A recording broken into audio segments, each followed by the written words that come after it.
أما بعد فقد قال الإمام علي بن أبي طالب عليه الصلاة والسلام وأن أبتدئك بتعليم كتاب الله عز وجل وحلاله وحرامه وشرائعه وأحكامه صلوات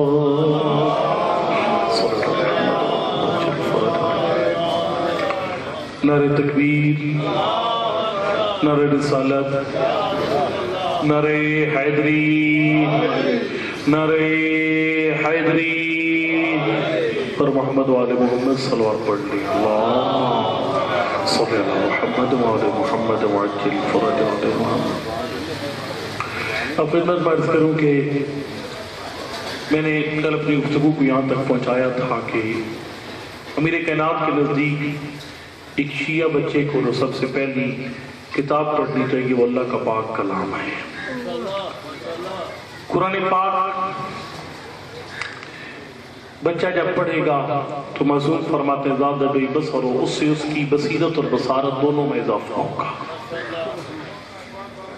اور اس کے بعد میں نے عرض کیا تھا آپ کی خدمت میں کہ معصوم نے فرمایا جو بندہ اپنے بچے کے قرآن پڑھنے کا انتظام کر دیتا ہے اس کو 10 حجوں کا ثواب ملتا ہے، اور یہ ایک بہت بڑی سعادت ہوتی ہے اس انسان کے لیے۔ وہ جب دنیا سے جائے گا اس کا بچہ جب بسم اللہ الرحمن الرحیم پڑھے گا تو اس کی قبر سے اللہ کی ذات عذاب ہٹا دیتی ہے۔ اس کا بچہ مجھے رحمان و رحیم کہہ رہا ہے، میں اس کو عذاب کیسے دوں؟ میں خدمت میں آپ کی عرض کروں گا کہ بچہ جو ہے وہ اس کو جب قرآن کی طرف لایا جاتا ہے 7 سال یا جب سکول ٹائم اس کو شروع ہوتا ہے، جانے کا وقت شروع ہوتا ہے زمانہ، اس کو جب قرآن کی طرف لایا جاتا ہے تو عام طور پر آپ دیکھتے ہیں کہ بچے جو ہے وہ شوق سے قرآن نہیں پڑھتے، زبردستی ماں باپ کو بھیجنا پڑتا ہے۔ البتہ 7 سال کے بعد معصوم فرماتے ہیں زبردستی بھی کرنی چاہیے۔ مروہم بالصلاۃ وہم ابناء 7، اور میں بچہ جب 7 سال کا ہو جائے تو پھر نماز کا حکم دے اپنے بچے کو، پہلے اذان چھوڑ لیکن 7 سال تک حکم دے۔ اچھا اس میں ایک اور بات آپ خدمت میں عرض کروں گا کہ ایک بات میں کہنا بھول گیا کہ ایک تو آپ پہلے 7 سال میں اپنے گھر میں دین کا ماحول قائم کرنا ہے، اور دوسرا آپ نے تھوڑا تھوڑا بچے کو عبادات کی طرف لانا ہے، تھوڑا تھوڑا، زیادہ نہیں، تدریجاً۔ میں نے ایک روایت پڑھی ہے جس میں معصوم فرماتے ہیں کہ تیرا بچہ جو ہے نا وہ جب اس کو دائیں اور بائیں ہاتھ کا فرق پتہ چل جائے، اس قابل ہو جائے کہ جب اس کو دائیں اور بائیں ہاتھ کا فرق پتہ چل جائے تو فرمایا پھر اس کو قبلہ کی طرف منہ کر کے کھڑا کر اور اس کو سے خالی یہ کہلوا 3 دفعہ اللہ اکبر اللہ اکبر اللہ اکبر اللہ اکبر، یہ کہلوا کر فرمایا پھر بچے کو چھوڑ دے جب تک کہ وہ 3 سال اور 10 دنوں کا نہیں ہو جاتا۔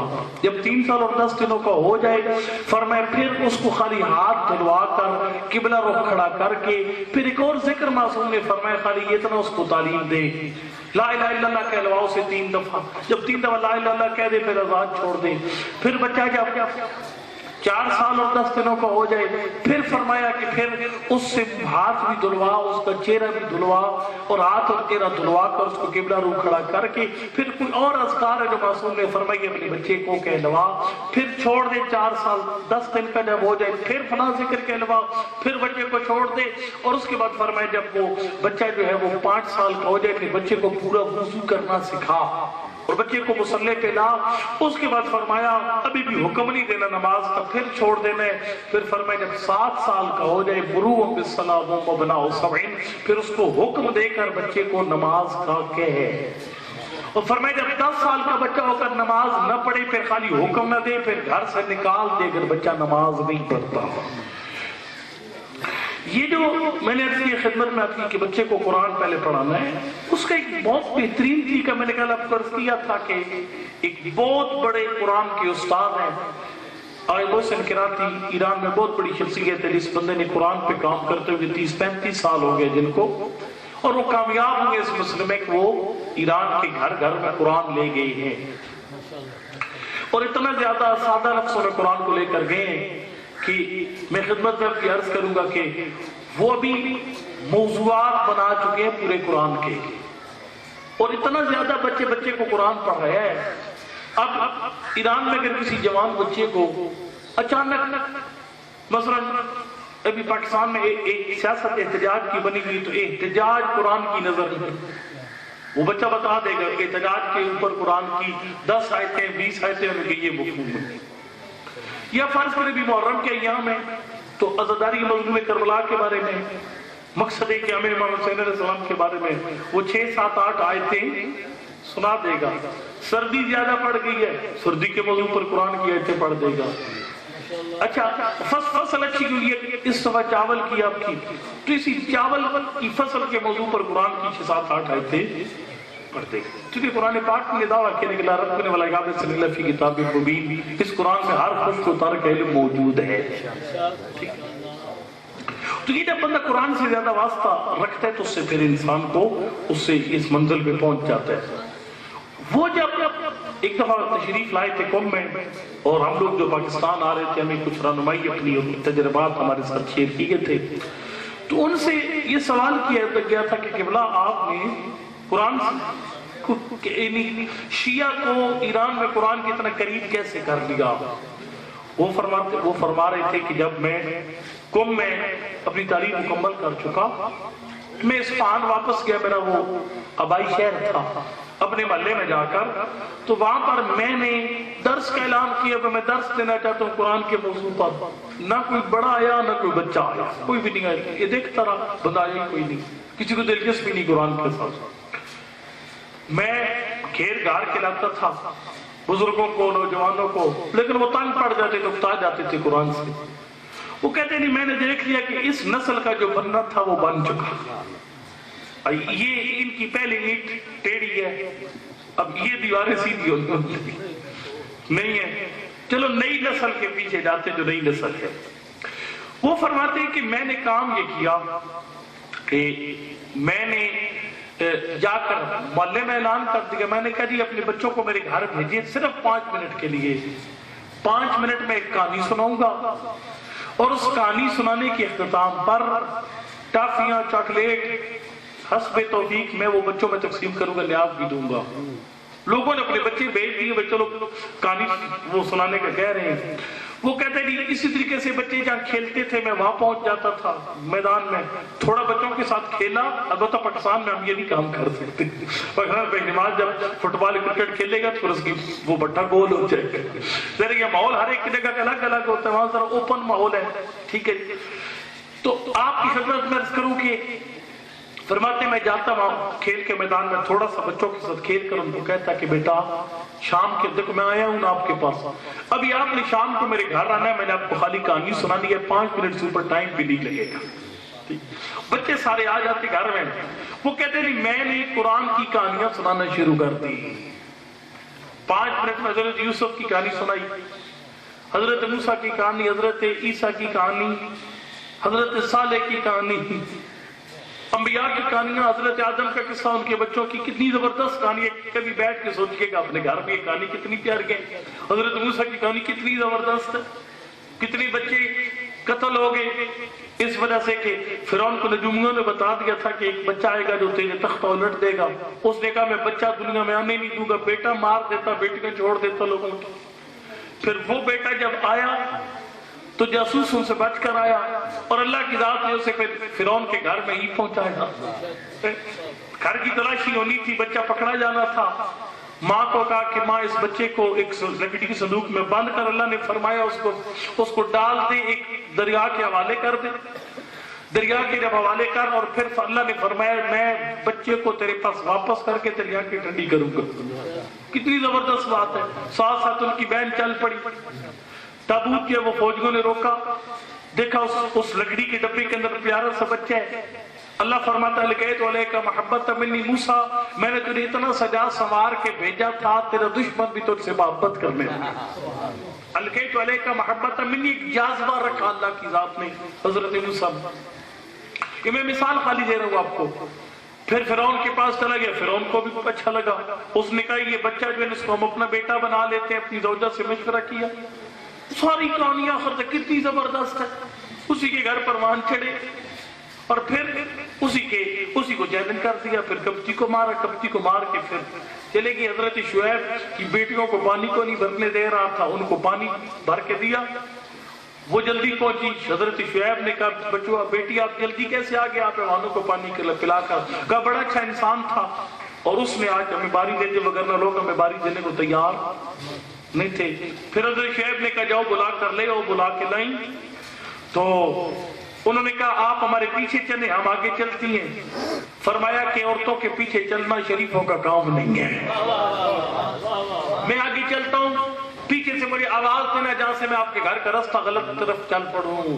کتنی زبردست یہ کہانی بچوں کو سنائیں. فرمایا بچوں کو کہانیاں سناتا تھا اور وہی بچے تھے. پھر کچھ عرصے کے بعد وہ عاشق ہو گئے. 2-3 کہانیاں سنی. اب مجھے بلانا نہیں پڑتا تھا، بچے خود آتے تھے کہ بلا میں کہانی سنائیے. پھر کہانیاں سناتے سناتے اسی نسل کو میں نے ہر کہانی سے سبق نکال کر دینا شروع کر دیے. اس کہانی میں یہ سبق ہے، اس کہانی میں یہ سبق ہے، اس کہانی میں یہ سبق ہے. اور ان کی تفسیر آ گئی ہے، تفسیر اردو میں ترجمہ بھی ہو چکا ہے اس کا. وہی کہانیاں جو سنائی تھی، کہانیوں سے سبق نکالے تھے، اس بنا پر وہ بچے قرآن کے عاشق ہو گئے. وہی نسل قرآن کی عاشق ہو گئی. آپ نے مجھے ہم جب سکول پڑھتے تھے مجھے یاد ہے کہ ہم لوگ، ہمارے دور میں یہ ہوتا تھا کہ 2 رسالے چھپتے تھے بچوں کے لیے. جگنو نونہال آج پتہ نہیں ہے کہ یہ رسالے جو 2 تھے یہ اتنا پڑھتے تھے ہم لوگ. پھر وہ عمر عیار کی کہانیاں، ملا دو پیاسے کی کہانیاں، وہ ساری جناب ٹارزن کی کہانیاں بڑی جناب پڑھتے تھے لڑکے. سکول سے مار بھی پڑتی تھی، بیگ سے نکل آتی تھی. پھر وہ اس کو اپنے شلواروں کے اندر چھپا دیتے، بوٹوں کے اس کے اندر چھپا دیتے، جرابوں کے اندر. یہ کیا ہے؟ منع کیا جا رہا ہے پھر بھی پڑھ رہا ہے. ڈائجسٹ بیٹی اور بیٹا ماں باپ سے چھپ کے پڑھتے. وجہ کیا ہے؟ وجہ یہ ہے کہ دیکھیں چھوٹا بچہ جو ضد کرتا ہے رات کو، بھائی بابا ماں یا نانا نانی دادا دادی مجھے کہانی سناؤ. سوال یہ کہ بچے کو کہانی سنانا سکھایا کس نے؟ بھائی کہانی کی ڈیمانڈ کریے، کہانی کی خواہش اس میں رکھی کس نے؟ کسی سکول میں تو بچہ گیا ہی نہیں ابھی تک. 2-3 سال کا بچہ کہ وہاں سے اس نے سیکھا ہو بھائی ایک کہانی سننے کی ڈیمانڈ اور کہانی بڑی مزے کی شہر کی سنو کہانی سے. اصل بات ہے کہ اللہ کی ذات نے بچے کے اندر فطری طور پر کہانی سننے کی حص رکھی ہے. اور خالق جہان کا مقصد یہ تھا کہ بچہ اپنے بزرگوں سے کہانیوں کی ڈیمانڈ کرے گا. ماں باپ بچوں کو قرآن کی کہانیاں سنائیں گے، کربلا والوں کی کہانیاں سنائیں گے. وہ کہانیاں سن کر بچے اپنے آپ انہی کے نقشے قدم پہ چلانے کی کوشش کریں. لیکن ماں باپ نے کیا کیا؟ ماں باپ نے کیا کیا؟ ماں باپ نے شروع کر دیا. ایک طوطا ہوتا تھا، ایک طوطی ہوتی تھی. وہ جاتے تھے، جا کر کسی کے گھر سے دانے اٹھا کے لاتے تھے. طوطی کہتی تھی طوطا ادھر نہ جا، وہ بڑے سخت لوگ ہیں، وہ تمہیں پھنسا لیں گے. اس طرح کی کہانیاں. یہ ٹارزن کا وجود ہی کوئی نہیں ہے، عمر عیار کا کوئی وجود نہیں ہے، ملا دو پیازا تھا ہی کوئی نہیں. وہ کہانیاں پھر وہ عمران سیریز والے ڈائجسٹ، اردو ڈائجسٹ، جناب وہ سب افسانے کے سیر کہانیاں. یہ جھوٹ بچپن سے خوراک جھوٹ کی بچے کو دی.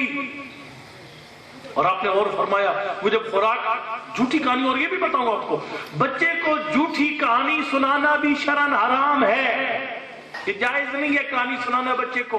فرضی کہانیاں جناب آپ اپنے علاقے کی شروع کر دیں، بندہ ایک کھائی پھر اس کی کہانی بچے کو سنانا شروع کر دے، وہ شرعاً حرام ہے، جھوٹ ہے، جھوٹ. خلاف واقع کہانی سنانا جائز نہیں ہے بچے کو. ایسے ہی شروع ہو جائے، ایک کہانی شروع کر دے، کبا ہوتا تھا اور اس نے پتہ نہیں کیا کیا، پھر اس نے پتہ نہیں کیا کیا. یہ کہانیاں سنانا شرعاً حرام ہے بچے کو، جو جھوٹ، جو حقیقت میں مبنی نہیں ہے، جھوٹ کے زمرے میں آتی ہیں. ناراض ہو گئے، وہ سب کچھ چڑھ گیا. لیکن اتنا بتاؤں آپ کو، بچپن سے جس بچے کو جھوٹ کی خوراک آپ نے دے دی، بچہ ساری زندگی پھر جھوٹ کی تلاش میں پھرتا رہے گا. اس کے ٹیسٹ بڈز آپ نے خراب کر دیے. وہ سچائی کی تلاش میں نکلا تھا، کہانی کی حص لے کر سچی کہانیاں سناتے. میں ایک بات بتاؤں آپ کو، یہ تھوڑا بہت جو اللہ کی ذات نے ہدایت دی ہے ہمیں، تھوڑی بہت، میں نہیں کہتا میں بہت ہی کوئی بڑا کوئی کامل ترین انسان ہوں، میں بہت ہی بد تقوی انسان ہوں، نہیں. تھوڑی بہت جو اللہ کی ذات نے ہدایت سوجھ بوجھ تھوڑی بہت دی ہے، اس کی وجہ یہ ہے کہ ہمیں بچپن میں ماں باپ کربلا والوں کی کہانیاں سناتے تھے. مجھے اچھی طرح یاد ہے، سردیوں کی راتیں ہوتی تھی، گھر میں ہوتے تھے، والد صاحب والدہ صاحبہ ایک ایک کربلا کی شہید کی باتیں سناتے تھے. اور پھر وہ باتیں میں بیان کرنا پڑتی تھی اگلے دن کہ فلاں شہید کا قصہ سناؤ، فلاں شہید کی کہانی سناؤ. کہنے کا مقصد یہ کہ خدا را ان باتوں پہ غور فرمائیں، اپنے بچوں کو جھوٹی کہانیاں نہ سنایا کریں، رات کو بچوں کو قرآن کی کہانیاں سنایا کریں. ابھی محرم کے یوم میں کربلا کے شہداء کی کہانیاں سنائیں اپنے بچوں کو. اور بچے بڑے ذہین ہیں آج کل کے بچے خود سبق نکالیں گے کہانیوں میں سے، بچے کہانیوں میں سے خود سبق نکالیں گے. اگر آپ پہلے 7 سال میں یہ کام کرنے میں کامیاب ہو گئے کہ اپنے بچے کو قرآن کی کہانیاں سنا کر، پوتے کو نواسے کو قرآن کی کہانیاں سنا کر اس نگر پہ لے آئے اپنے بچے کو. بچہ اس طرح اس رسالے کا عاشق ہوتا ہے، جھوٹی کہانیاں سن کے بچہ سچ سن کے قرآن کی کہانیوں کا عاشق ہو جائے گا. وہ خود کہے گا میں نے قرآن پڑھا. اور ہم نے ایک بچے پہ تجربہ کیا، ایک بچے پر تجربہ کیا، ایک بچے پر اس کو شیخ صاحب قبلہ کے قرآن کا حاشیہ 3ری 4تھی جماعت کے بچے پہ تجربہ کیا ہے. حاشیہ اس کو بیچے سے ترجمہ ایک دن تھوڑا سا پڑھایا، بچے نے خود پڑھنا شروع کر دیا ترجمہ. اور یقین جانے سننے والا تھک جاتا تھا، بچہ نہیں تھکتا تھا. تو یہ وہ کہتے کتنی مزے کی بات ہے، یہ دیکھو مجھے ذرا 2 آیتیں اور پڑھنے دینا کہ آگے اس کہانی میں ہوا کیا ہے. یہ کام اپنے بچوں کے ساتھ کریں، ان کو بتائیں قرآن میں سب کچھ ہے، سب کچھ. سائنس بھی قرآن کے اندر ہے، تمام دنیا کے علوم سائنس کے اندر اس قرآن کے اندر موجود ہے. قرآن بہت بڑی حقیقت اور یہ ابدی اور جاویدانی معجزہ پاک پیغمبر کا. علی ابن ابی طالب کے نزدیک سب سے پہلے جو تیرے بچے کو پڑھنا چاہیے وہ اللہ کا پاک کلام ہے. بچے کی تعلیم کا آغاز اس سے کر. یہ ایک. اس کے بعد فرمائے وحلالہ وحرامہ وشرائعہ واحکامہ. اس کے بعد جو تیرا بچہ پڑھے وہ شریعت کے حلال و حرام، شریعت کے حلال و حرام تیرے بچے کو پڑھنے چاہیے. یہ ماں باپ کی ذمہ داریوں میں شامل ہے. وہ بچے کو بتائیں، غصہ نہ کریں میری باتوں پر، بچے کو بتائیں بیٹا نجس چیزیں کتنی ہیں، پاک کتنی ہیں. نجس پاک کیسے ہوتی ہے اور پاک شے کو نجس کیسے ہو سکتی ہے اور نجس شے کو پاک کیسے کیا جاتا ہے.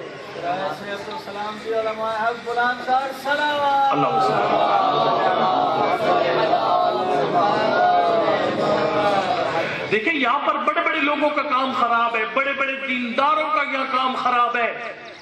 ان کو خود کو پتہ نہیں آتے یا نہیں آتے احکام شریعہ، بچوں کو بھی نہیں بتایا. بلکہ میں آپ کو کیا عرض کروں، ہم تو ہماری حیثیت ہی کوئی نہیں ہے. قبلہ شفا صاحب فرما رہے تھے کہ ایک بندہ جو 5 ٹائم باقاعدہ نمازی اور ہر وقت شفا صاحب کے آگے پیچھے گھومنے پھرنے والا، وہ فرما رہے تھے وہ مجھ سے پوچھ رہا تھا قبلہ یہ قضاء عمری ٹھیک ہے؟ تو میں تو پڑھتا رہتا ہوں قضاء عمری. انہوں نے کہا ایک سودا چنگا نہیں، ایک دفعہ پڑھو تو ساری زندگی کی نمازہ بھی چھٹی، اس کا نہ کوئی سر ہے نہ کوئی پیر ہے. یعنی یہ صورتحال ہے. میں خود حقیقت اس سب آج پہ گیا ہوا تھا، میرے ساتھ ایک بندہ بڑا دیندار، وہ کوئی سیمینار نہیں چھوڑتا، حتیٰ کہ ادھر موجیاں والا تک وہ بندہ آتا ہے، ادھر سلطان المدارس کیا، ہر جگہ پہ بندہ پہنچتا ہے. عزیز ہے ہمارا اپنا. وہ مجھے کہہ رہے تھے جب مسجد نبوی میں بیٹھے نا، ہم جا کر نماز پڑھ لی، کہتا ہے کہ میں اپنے والدین جو زندہ ہیں ان کی قضائیں نہ پڑھ لوں. میں نے کہا سرکار زندہ ماں باپ کی قضا نہیں ہوتی، انہوں نے خود اپنی پڑھ لی. احکام شریعت سے آگاہ کوئی نہیں ہے، نہ دلچسپی ہے، نہ آگاہی اور نہ دلچسپی.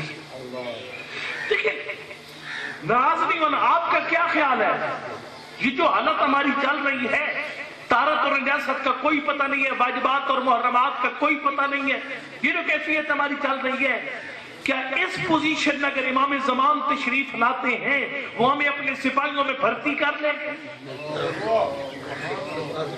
میں نے پڑھا ایک کتاب میں امام زمان جب تشریف لائیں گے حضرت اپنے سپاہیوں سے ایک حلف لیں گے. حلف وہ حلف کیا لیں گے؟ حلف یہ لیں گے کہ شریعت کی تمام حدود کا محاذ جنگ پہ خیال رکھنا ہے. جس مسکین کو شریعت کی حدود کا پتہ ہی نہیں ہے وہ کیا خیال رکھے گا؟ یعنی امام علیہ السلام کے جو سپاہی ہوں گے فرمایا وہ اللہ کی حدود اور احکام کے محافظ ہوں گے. جس مسکین کو آتے ہی نہیں ہے احکام وہ حفاظت کس چیز کی کرے گا؟ جیسا خدا رہا جاگے تھوڑا سا، بیدار ہو تھوڑا سا. امام کا انقلاب فکری انقلاب ہے، علمی انقلاب ہے. شریعت سے نابلد انسان امام کی فوج کا حصہ نہیں ہوگا.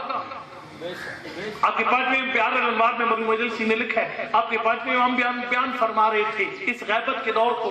فرمائے غیبت کا دور اتنا سخت ہوگا، اتنا دشوار ہوگا، لا تکسرن کسر الزجاج، تم ایسے ٹوٹ جاؤ گے جیسے شیشہ ٹوٹ جاتا ہے.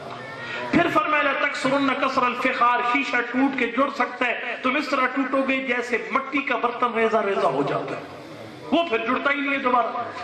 پھر حضرت نے فرمایا اس نے کہا مولا پھر یہاں تک. اس کے بعد آقا نے فرمایا حتی یبرأ بعضکم من بعض، فرمایا مومن ایک دوسرے سے بیزاری اور برات کا اعلان کریں گے. میں کہوں گا میرا کوئی رشتہ نہیں ہے مولانا کے ساتھ، مولانا کہیں گے اس کے ساتھ میرا کوئی تعلق نہیں ہے. ایک دوسرے پہ تبرہ کریں گے، بیزاری کا اعلان کریں گے. وَيَلْعَنَ بَعْضَكُمْ بَعْضًا، ایک دوسرے پہ لعنت بھیجیں گے، خود مومنین یہ کام کریں گے. پھر آقا نے فرمایا إِنَّ أَحْدًا مِّنْكُمْ يُصْبِحُ عَلَىٰ شَرِيَّةٍ مِّنْ أَمْرِنَا وَيُمْسِي وَقَدْ خَرَجَ عَنَّا، فرمایا صبح بندہ ہماری شریعت پہ ہوگا، شام کو ہماری شریعت کا باغی ہو جائے گا. صبح پھر ہماری شریعت پر، شام کو پھر باغی. اس بندے نے فوراً کہہ دیا فرزند پیغمبر اتنا مشکل دور، اگر آپ اس مشکل دور سے کامیابی سے گزرنا چاہتے ہیں تو پھر کو طریقہ بتائیے. آقا نے 4 باتیں بتائیں اس غیبت کے مشکل دور سے کامیابی سے گزرنے کے لیے. 4 ذمہ داریاں بتائیں. فرمایا من سرہ یکون من اصحاب القائم، جس بندے کو یہ بات اچھی لگتی ہے وہ ہماری قائم کی فوج کا سپاہی بن جائے. آقا نے فرمایا فَلْيُعَالِ وَلِيًّا وَلْيُعَادِ عَدُوًّا، یہ آپس کی نفرتیں ختم کرے. پہلی بات مومن آپس کی نفرتیں ختم کرے. فرمایا اس سے محبت کر جس سے امام زمان کو محبت ہے، اس سے نفرت کر جس سے امام زمان کو نفرت ہے. یہ 2 باتیں. تیسری فرمایا فَلْيَعْمَلْ بِالْوَرَعِ وَمَحَاسِنِ الْأَخْلَاقِ، فرمایا 2 اور کام کرنے پڑیں گے. ایک اپنے اخلاق اچھے کرنے پڑیں گے، غصے پہ کنٹرول، زبان پہ کنٹرول، آنکھوں پہ کنٹرول. اگر بخیل ہے تو سخی بننا پڑے گا، اگر لالچی ہے تو لالچ کو دور کرنا پڑے گا. یہ بری اخلاق اپنے وجود سے نکالنے پڑیں گے، اچھی صفات ان کی جگہ پر لانا پڑیں گے. اگر کسی سے حسد کرتے تو حسد کی جگہ پر دعا کرنا شروع کر دے، بجائے اس کے کہ کسی کی کوئی شاید دیکھ کر جل جائے اس کے لیے دعا کر یا اللہ اس کو دیے اسے نصیب کر مجھے عنایت فرما. فرمایا بری صفات اپنے اندر سے نکال، اس کی جگہ اچھی صفات اپنے اندر لا. یہ 3 باتیں. چوتھا فرمایا بالورع، دین کے مسئلے میں محتاط ہو جا. دین کے مسئلے میں محتاط. اچھا کتنی احتیاط. بڑا پیارا جملہ آپ کے ساتھ ہے امام کا. یہ برادر کو یاد ہے کہ بزرگوار بھائی ہمارے ان کو یاد ہے کہ اس میں جو جہاں پر اس کی بات تھی، اس میں رسائل میں اس کی بات تھی نا سالت المرات اور احتیاط کی، وہاں پر جو احتیاط کے قائل تھے وہ یہ حدیث کوٹ کرتے تھے. آپ کے ساتھ امام نے فرمایا دین کے بارے میں اتنی احتیاط کر، اخوک دینک فاحتط لدینک، فرمایا دین کو ایسے سمجھ جیسے تیرا سگا بھائی ہے. جتنی اپنے سگے بھائی کے بارے میں احتیاط کرتا ہے دین کے بارے میں اتنی احتیاط کر. کیا میں دین کے بارے میں محتاط؟ نماز کے بارے میں معصوم نے فرمایا نماز کی تیاری کر، نماز تیرا انتظار نہ کرے، تو نماز کا انتظار کر. حکم معصوم کا نماز کے ٹائم سے پہلے مسجد میں چلا جا، چند منٹ پہلے تیاری اپنی مکمل کر کے، بدن لباس مکمل چیک کر کے، تمام شرائط نماز کو مکمل احراز کر کے نماز کے ٹائم سے پہلے مسجد میں جا پہنچ، انتظار کر نماز کو خود. یہ احتیاط ہے عبادات کے بارے میں. اچھا مجھے ایک بات بتائیں، پہلی صف میں کھڑے ہونے والے نمازی، ایک سوال ہے ان سے. نماز تو بڑی شوق سے پڑھتے ہیں، تمتراک سے پڑھتے ہیں، لیکن سوال یہ جو کپڑا پہن کے آئے ہیں یہ کپڑا پاک ہے یا نا پاک؟ کبھی سوچا ہے اس بارے میں؟ البتہ زیادہ وشواس نہیں کرنا چاہیے، میں وشواس کا قائل نہیں ہوں. وشواس بیماری ہے، وشواس بیماری ہے. کئی بندے ہیں جناب وہ ٹنکی خالی کر دیتے ہیں، پتہ نہیں ہاتھ پاک ہوا ہے یا نہیں ہوا، پتہ نہیں میرا کپڑا پاک ہے یا نہ پاک ہے. ہمارے یہاں ایک